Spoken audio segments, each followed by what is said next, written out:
Hello mga guys. So, andito nga pala ako sa bahay. So, to kakabis ko lang. Kakauwi ko pa lang.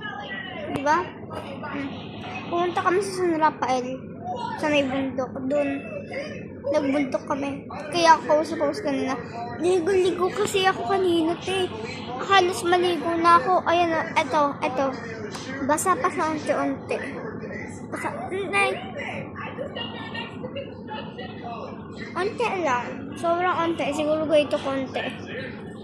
So, ito na nga yung kismis. Gusto ko rin pumasok sa may doon sa may Manic Spam.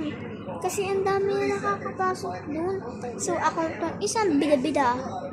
Di naman ako mataray. Onti lang. Kapag binaaaway sa akin, tinatarayan ko. Pinapansin ko siya. Sabi ko ganun, tapos sabay naiinis ako kay Shulain. She keep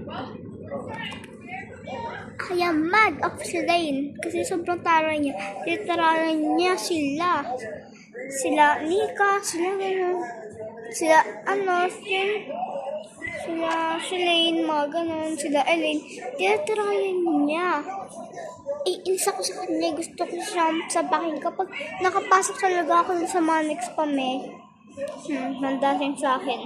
Kala niya easy bata lang ako. Hindi po, ate.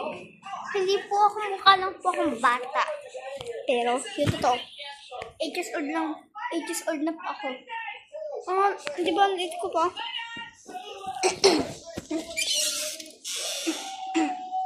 Cardi.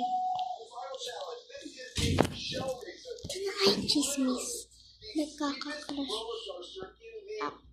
Reveal ko pala yung crush ko kapag umabot to na 100 likes. Kapag umabot na 100 likes, hindi 100,000 views. Ayoko nun. Dati umabot yung Bubu, yung Meow Meow, yung sila Sera, yung mga ganon.